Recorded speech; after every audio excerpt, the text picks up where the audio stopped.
देखिए, जी। जब सक्षमता परीक्षा ली जा रही थी तो उसमें ये जो जिला आवंटन। 3 जिला का जो चॉइस देने को ऑप्शन। कहा गया था, जी। ये बाध्य किया गया शिक्षकों को। हुँ, एक तो देखिए जिनको चाहिए स्थानांतरण उनको मिलना चाहिए, इसमें कोई उनको मिलना चाहिए। निश्चित तौर से मिलना चाहिए। जी। लेकिन ज़बरदस्ती कोई अपने ठीक जगह पर है हुँ, और उसको आप तीसरे जिले में भेज रहे हैं, कहीं और जो जिले में भेज रहे हैं, उसको अपने घर से या जहाँ वो सेटल हो चुका है, वहाँ से उसको आप भेज रहे हैं 200 किलोमीटर दूर। ये बहुत गलत है, इससे अफरा-तफरी मचेगी। इससे और अफरा-तफरी बड़ी मचेगी। संख्या में जो बिहार के शिक्षक हैं, जी। नियोजित शिक्षक हैं, जिन्होंने सक्षमता परीक्षा पास कर ली है, हुँ, हुँ, उनका ये चिंता है कि हम सही जगह पे थे, परिवार के साथ थे या कहीं पे थे और सेटल हो चुके थे और सरकार हमको ज़बरदस्ती कहीं भेज रही है। हुँ, तो ये तो गलत है। हुँ, हम तो चाहेंगे सरकार को कि ऐच्छिक स्थानांतरण किया जाए। हुँ। जिसकी जी। इच्छा हो वो जाएँ, हुँ, उसके हिसाब से आप अपना कैलकुलेशन कीजिए और एक साथ उनका आवेदन लीजिए और उनको कीजिए। हुँ, सीधी और इसमें कोई झोल-झाल नहीं कि हम नियमावली बना रहे हैं, हम ये कर रहे हैं, हम हुँ, हुँ, हुँ, पोर्टल बना रहे हैं, ये सब बकवास बातें हैं। आप हुँ। 4 साल से यही बात कह रहे हैं और हम तो देखते हैं जिन महिलाओं को अपने घर जी। से 150 किलोमीटर दूर जाना है रोज़, 2 घंटा पहले वो अपने घर से निकल रही हैं, 3 घंटा पहले लोग घर से निकल रही हैं। 5 बजे सुबह महिलाएँ निकल जाती हैं, हम देखते हैं कि पटना हुँ। गया पैसेंजर पे उनको उनका नौकरी हो गया कई है, दुर्घटनाएँ भी हो रही हैं कई इसी दुर्घटनाएँ क्रम हो में। रही जी, हैं। जी। वहाँ ट्रेन से उतरना है, फिर वहाँ बस से जाना है, फिर बाइक से जाना है, फिर पैदल जाना है। हुँ, ऐसे भी लोगों की स्थितियाँ हैं। तो हुँ, ऐसे लोगों को पढ़ाई-लिखाई वो ठीक तरीके से करवा सके, हुँ, उनका पठन-पाठन का काम चले बढ़िया से। हुँ, देखिए टीचर है तो उनको पढ़ना भी पड़ता है बिल्कुल। और पढ़ेंगे जी। तो वो बेहतर टीचर रहेंगे। तभी तो क्वालिटी उनको एजुकेशन मौका दे मिलेगा पाएँगे। तब तो वो 5 जी। बजे घर से निकलेंगे, रात में 9 बजे घर पहुँचेंगे। हुँ, तो वो क्या पढ़ेंगे, क्या पढ़ाएँगे? बिल्कुल, तो बिल्कुल। ये सरकार को, ये विभाग को हुँ, सोचना चाहिए। इस संबंध में हम लोगों ने कई बार विधानसभा के अंदर सवाल किया, हंगामा किया, हुँ, हुँ, सरकार का लिखित जवाब आया, बिल्कुल। लेकिन इसको अभी तक हुँ, किया नहीं गया। हुँ, अब ये हम नहीं कह सकते हैं कि इसकी अनदेखी क्यों होगी? हुँ, कोई लॉजिक होना चाहिए कि 40 से कम वाले क्या अनदेखी करेंगे? हुँ, जिनकी नई पोस्टिंग हुई, जैसे अभी जस्ट टीआरई 1, टीआरई 2 से कई जी। लोगों का हुआ है। हमने देखा कि पटना ग्रामीण की लड़कियाँ हैं, हुँ, महिलाएँ हैं, हुँ, उनको पूर्णिया दे दिया गया है। हुँ, किस लॉजिक से आपने दिया पूर्णिया? अब उसमें से कुछ लड़कियाँ जो हैं उन्होंने नौकरी छोड़ दी। हुँ। वो कुछ लड़कियों ने नौकरी ही छोड़ छोड़ दी। दी। जी। कई दिव्यांगजनों को सड़क से दूर अंदर गाँव के इलाके में जहाँ खेतों के बीच से होकर हुँ, स्कूल हुँ, जाना पड़ता है, वहाँ पे दिया है पोस्टिंग। हुँ, हमने उसका वीडियो भी डाला था सोशल मीडिया में कि कैसे एक छोटा भाई जो है वो अपने बड़े भाई को पीठ पर टाँग करके हर दिन हुँ, सड़क से स्कूल तक पहुँचाता है। उसका भाई स्कूल में बैठता है हुँ। और फिर जब छुट्टी होती है तो टीचर को लेकर के आता है।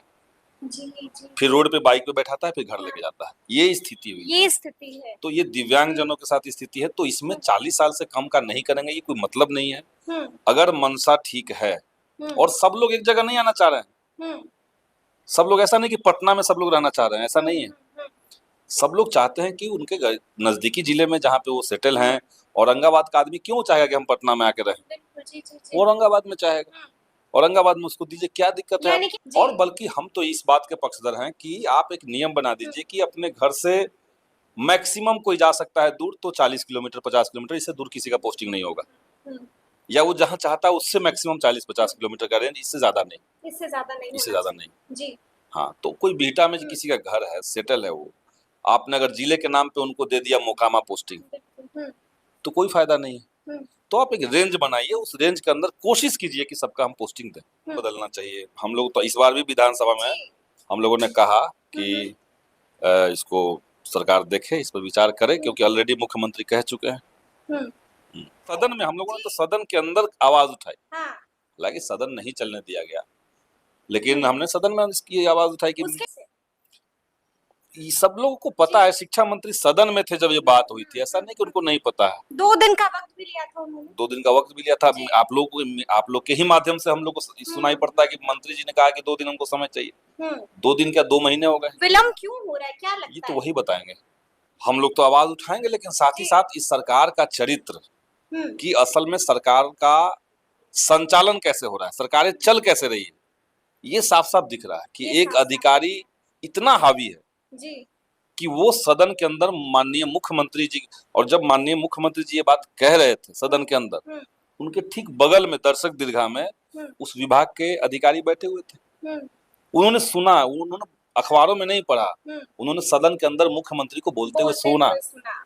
इसके बावजूद अगर ये लागू नहीं हो रहा है, जी तो क्या ये चल तो रहा है? दिख रहा है कि क्या चल रहा है। हाँ भाई, कैसी अच्छा। सरकार है। जी ये बहुत शुरुआत से हम लोग मांग कर रहे थे कि जो सीट आप अनाउंस कर रहे हैं, हम्म, अगर एक कैंडिडेट जो अप्लाई कर रहे हैं वो एक ही सीट पर अंत में ज्वाइन करेंगे, तो आप 5 जगह रिजल्ट दे करके, यानी 3 जगह आप रिजल्ट दे रहे हैं उसका, तो तीनों जगह रिजल्ट दे करके जब एक जगह ज्वाइन करें तो आपका सीट वैकेंट रह जा रहा है। और इसके चलते वो अभ्यर्थी जो कट ऑफ के अंदर हैं, 1 मार्क्स 2 मार्क्स से या डेट ऑफ बर्थ से जो लोग बाहर छट गए, उनको मौका मिलेगा, सीटें भरेंगी।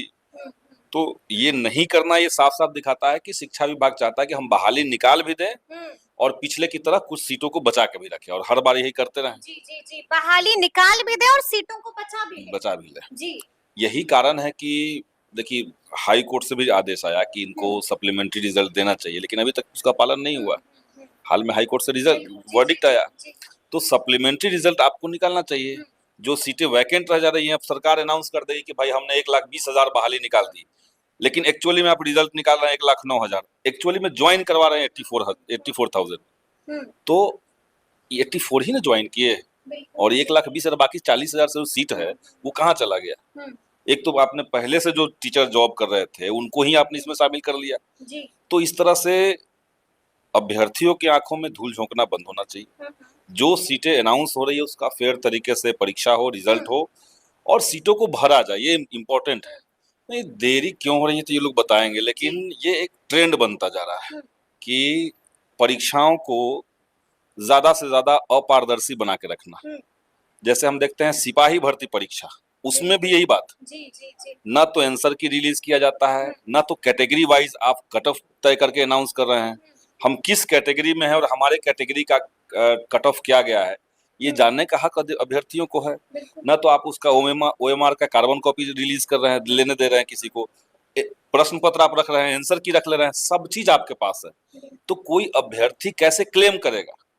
ये पूरा चीज इतना घटाटोप बना दिया गया है, इसलिए और ये बीपीएससी ने भी किया कई बार, और ये टीआरई 3 में हो रहा है, ये अच्छी बात नहीं है। सरकार को चाहिए कि इस पे हस्तक्षेप करे। आमतौर पर सरकारों का जो रवैया होता है आयोग को लेकर के, कि आयोग जो है वो स्वायत्त है, वो अपने तरीके से काम करता है, इंडिपेंडेंट बॉडी, लेकिन सामान्य प्रशासन विभाग एक विभाग है सरकार का, जिसकी जिम्मेदारी है कि इन सब चीजों पे निगरानी रखे। तो हम तो मांग कर रहे हैं सरकार से कि भाई अभ्यर्थी डरे हुए हैं, उनको लग रहा है कि कहीं कोई झोल तो नहीं ना हो रहा है, अंदर अंदर कोई ये सेटिंग हम नहीं कह सकते कि अंदर क्या हो रहा है, लेकिन ये करना चाहिए बीपीएससी को। करना चाहिए।